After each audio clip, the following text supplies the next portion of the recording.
Morning students, online classes में आप सभी का हार्दिक स्वागत है। बच्चे, हम कर रहे हैं पार्ट नंबर 8, पार्ट नंबर 10, जिसका शीर्षक है झांसी की रानी। इसकी कवयित्री हैं सुभद्रा कुमारी चौहान।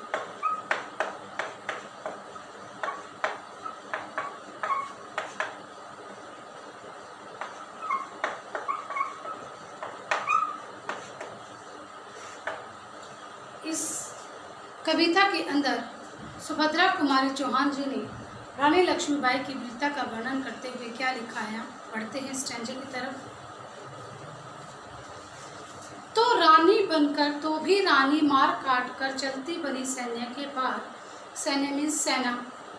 अपनी अपनी नोटबुक्स के साथ अपनी पेंसिल बुक खोल रखें, नोटबुक के साथ पेंसिल रखें, ताकि जो वर्ड्स को मैं बताती हूँ उसको साथ साथ आप नोट करते रहें। तो कभी रानी मार काट कर चलती बनी सैन्य के पार, किंतु सामने नाला आया यह संकट विषम अपार। कहते हैं कि रानी लक्ष्मीबाई को भले ही अंग्रेजों ने चारों तरफ से घेर लिया था, परंतु वह फिर भी मार काट करती हुई सेना को पार करती हुई चली गई। किंतु सामने नाला आया, परंतु क्या हुआ, वो उनको पार करते हुए तो चली गई, लेकिन उनके सामने एक बड़ा नाला आया, जो उनके सामने एक बहुत बड़ी कठिनाई थी, संकट था।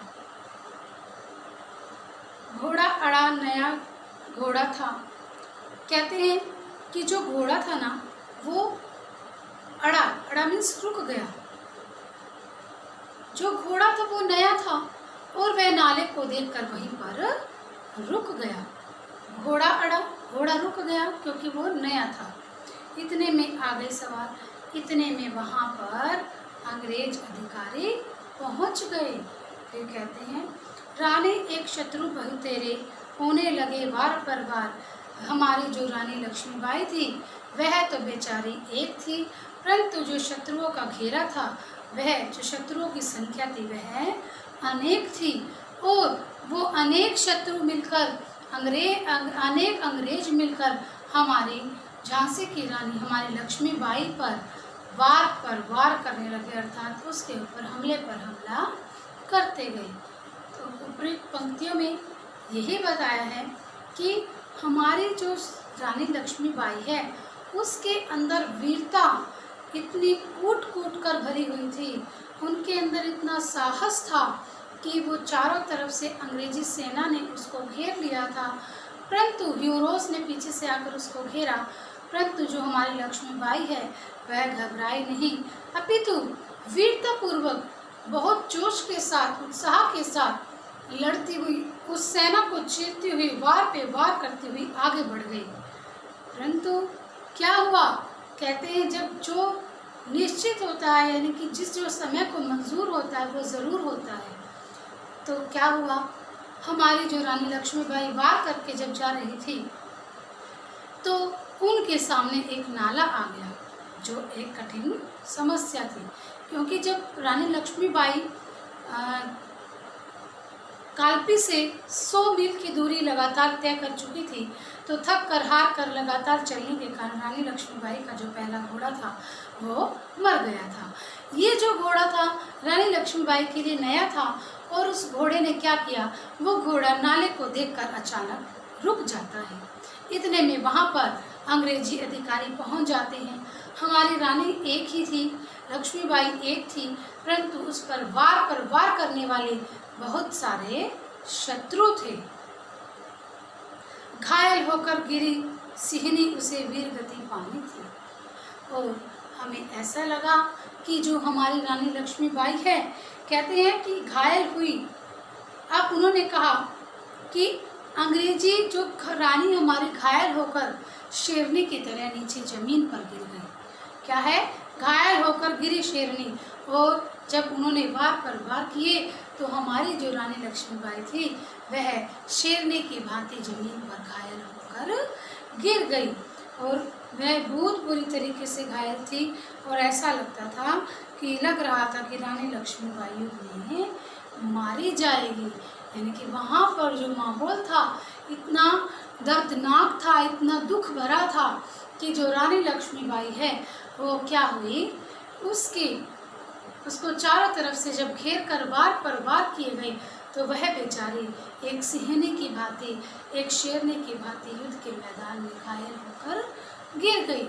और इस प्रकार से रानी लक्ष्मीबाई की जो वीरता भरे किस्से थे, वीरता भरी जो कहानी थी, बुंदेलखंड के लोक गायक आज भी उसे कहते हैं कि जो हमारी रानी लक्ष्मीबाई है वह युद्ध के मैदान में बिल्कुल पुरुषों की भांति लड़ी थी।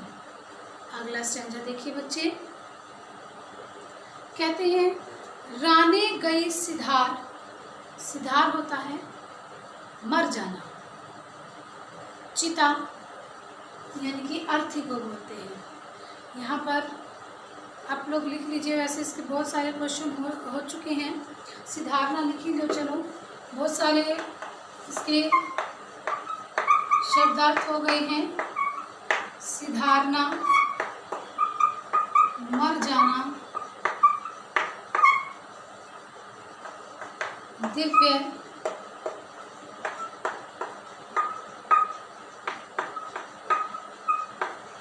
अलौकिक। ठीक है बच्चा, फिर देखो बेटे क्या कहते हैं इसमें, रानी गई सिधार, चिता अब उसकी दिव्य सवारी थी और अंत में उन शत्रुओं से वार करती करती हमारी लक्ष्मीबाई जो है मृत्यु को प्राप्त हो जाती है। उनकी जो अंतिम और अलौकिक जो सवारी थी वह केवल मृत्यु ही थी, चिता थी। मिला तेज से तेज, तेज होता है यहाँ पर वीरता यानी कि तेज, तेज एक जल्दी होता है, एक होता है तेज यानी कि वीरता। फिर इसमें कवि ने क्या कहा, मिला तेज से तेज, तेज की वह सच्ची अधिकारी थी और वह विजय की मूर्त, वीरता की जो मूर्ति लक्ष्मीबाई थी वह क्या हो गई, अंत में इस धरती के लिए कुर्बान हो गई। अर्थात कहने का तात्पर्य यह है कि जो लक्ष्मीबाई थी वह तेज से तेज में वह अब वो जो वीरता की मूर्ति लक्ष्मीबाई थी वह आग के लपटों में वो भेंट हो गई थी। अर्थात जब चिता सजाई जाती है, चिता पर रखा कर इंसान को लेकर जाया जाता है तो उसे मुख अग्नि देकर उसके देह को जो है शांति दी जाती है।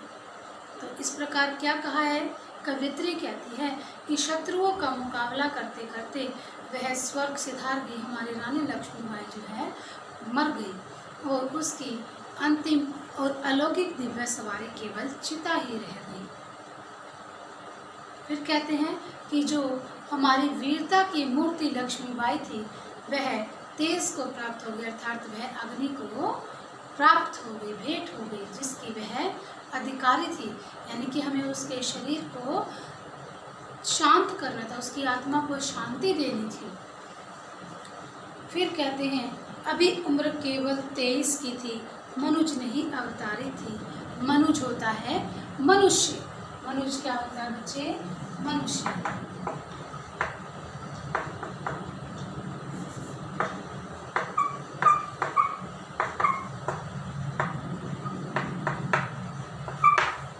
क्या कहते हैं कि रानी लक्ष्मीबाई की उम्र केवल 23 वर्ष की ही थी। जिस समय वह वीर गति को प्राप्त हुई वह केवल और केवल 23 वर्ष की थी। फिर कहते हैं मनुज नहीं वह अवतारी थी, वह कोई साधारण मनुष्य नहीं थी, वह तो साक्षात देवी का अवतार थी, स्वरूप थी। एक बार आपको याद हो जब उन्होंने क्या कहा था, माँ दुर्गा भवानी लक्ष्मी हूँ, माँ दुर्गा भवानी, यानी कि उससे लक्ष्मीबाई को दुर्गा और लक्ष्मी का रूप माना था। तो क्या कहते हैं कि वह जो लक्ष्मीबाई है वह कोई मनुष्य नहीं थी, वह तो मनुष्य के रूप में एक साक्षात देवी का रूप थी। हमको जीवित करने आई थी, वह स्वतंत्रता नारी थी और वह स्वतंत्रता को प्राप्त करने के लिए, हमें जीवित करने के लिए आई थी और वह स्वतंत्रता का हक दिलाने वाली एक नारी थी, जो हमें स्वतंत्रता का पाठ पढ़ाने वाली नारी थी। दिखा गई पथ सिखा गई हमको सीख जो सिखानी थी। पथ होता है रास्ता, सीख होती है शिक्षा। कहते हैं कि वह हमें उसे जो रास्ता हमें दिखाना था, जो सीख हमें देनी थी, वह उसे देकर चले गई। अर्थात आज़ादी को पाने की जो सीख रानी लक्ष्मीबाई जिस राह पर हमें चलने के लिए शिक्षा देकर गई है, हमने उस शिक्षा को प्राप्त कर लिया और वो उस शिक्षा को देकर अंतर्धान हो गई। कहते हैं बुंदेले हर बोलो के मुँह से सुनी हमने एक कहानी थी, खूब लड़ी मर्दानी वह तो झांसी वाली रानी थी। और क्या कहते हैं बच्चे, कहते हैं कि इसी प्रकार बुंदेलखंड के लोक गायक आज भी महारानी लक्ष्मीबाई की वीरता के चर्चे करते हैं, वीरता के किस्से सुनाते हैं कि जो महारानी लक्ष्मीबाई थी वह युद्ध के मैदान में पुरुषों की भांति वीरता पूर्वक लड़ी थी। फिर कहते हैं जाओ रानी याद रखेंगे हम कृतज्ञ भारतवासी। कृतज्ञ होते हैं एहसान मानने वाले, उपकार मानने वाले, यानी कि जो रानी लक्ष्मीबाई ने हमारे ऊपर जो उपकार किए हैं। कृतज्ञ होता है, आपके पास वाक्यांश हेतु एक शब्द में भी आता है, अनेक शब्दों के लिए एक शब्द कि किए गए उपकार को मानने वाला कृतज्ञ। तो यहाँ पर क्या आएगा, उपकार मानने वाले। कहते हैं जाओ रानी हम याद रखेंगे हम कृतज्ञ। अब इसमें इन पंक्तियों में, इस पद्यांश के अंदर जो कवयित्री है वो भावपूर्ण श्रद्धांजलि देते हुए लक्ष्मीबाई को कह रही है, अंतिम उनको श्रद्धांजलि दे रही हैं और कह रही हैं कि हे लक्ष्मीबाई, हम सदैव आपको याद रखेंगे और आप इस संसार से विदा लीजिए। कहते हैं कि हम तुम्हारे प्रत्येक भारतवासी तुम्हारे दिए गए एहसान को मानेगी, तुम्हारे द्वारा किए गए उपकार को मानेंगे।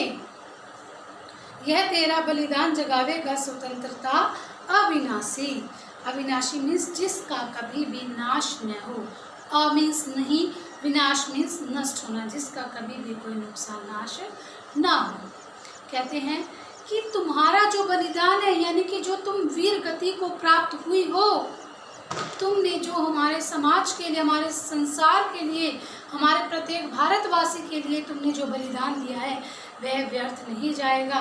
प्रत्येक स्वतंत्रता वो सभी भारतवासियों के अंदर एक नष्ट न होने, स्वतंत्रता को प्राप्त करने का एक जोश और जुनून पैदा करेगा।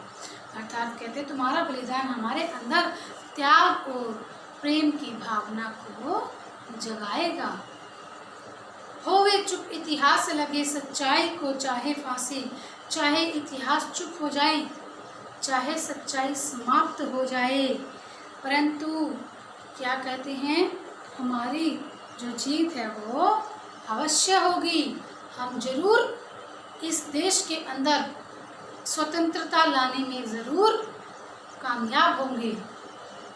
हो मदमाती विजय मिटा दे गोलों से चाहे झांसी। चाहे वह गोलों से हमारी झांसी को मिटा दे, परंतु जो हमारी विजय है, जो जीत है, वो क्या है, निश्चित है। मदमाती विजय कहते हैं कि लेकिन जो मस्ती भरी जो विजय होने वाली है वह ज़रूर होकर रहेगी। चाहे भले ही ये क्या कर दे, हमारी झांसी को भी गोलों से नष्ट कर दे, परंतु हमारे जो देश के अंदर एक आज़ादी है वो इस प्रकार अमिट रहेगी जिसको कभी भी मिटाया नहीं जा सकता। ना कभी न समाप्त होने वाली, कभी न खत्म होने वाली आज़ादी हमारे देश के अंदर स्थापित होकर रहेगी। तेरा स्मारक तू ही होगी और हम तेरा स्मारक नहीं बनवाएंगे। क्यों?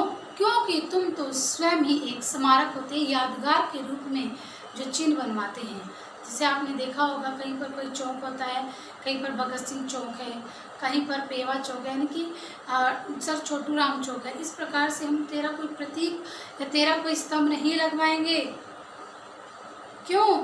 क्योंकि तुम तो स्वयं ही एक यादगार के रूप में हम सभी के बीच में रहोगी। तू खुद अमिट निशानी थी और कहते हैं कि तुम्हारी निशानी को कोई भी मिटा नहीं सकता। तुम तो हमारे लिए केवल एक स्मारक के समान हो। अर्थात कहते हैं कि ये रानी लक्ष्मीबाई, तुमने तो लोगों के अंदर एक इस प्रकार से क्रांति की और जोश की भावना पैदा की है कि हम तुम्हें इस आज़ाद को, इस संसार, इस देश को आज़ाद करा कर दिखाएंगे और हमारी ये मदमाती, ये मस्ती भरी विजय निश्चित है। चाहे कुछ भी हो जाए, परंतु तुम्हारा जो बलिदान है उसको हम व्यर्थ नहीं जाने देंगे। हम डटकर इनका मुकाबला करेंगे। तो फिर कहते हैं कि इस प्रकार वीरता से के भरे हुए किस्से बुंदेलखंड के लोक गायकों के मुँह से हमने सुने हैं कि जो हमारी लक्ष्मीबाई थी वह बहुत ही बहादुर थी, वीरांगना थी और वह युद्ध के मैदान में पुरुषों की भांति लड़ी थी और अंग्रेजों का डट कर सामना किया था। स्टूडेंट्स, यहाँ पर हमारे सभी चैप्टर नंबर 10 की कविता जो है ये बहुत बड़ा है। इसके हमारे 8 पार्ट्स के अंदर 8 पार्ट में हमारी व्याख्या क्लियर हुई है। कल हम वेरी शॉर्ट क्वेश्चन और वर्ड मीनिंग में साथ साथ कराती आ रही हूँ।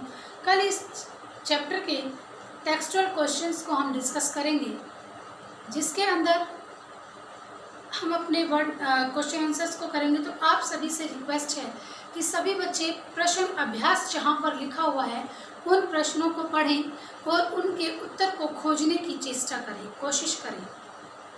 उन क्वेश्चनों को खोजने का प्रयत्न करें ताकि क्या है, कल आपको कोई समस्या का सामना ना करना पड़े। Thank you. Have a nice day. Stay home, save life.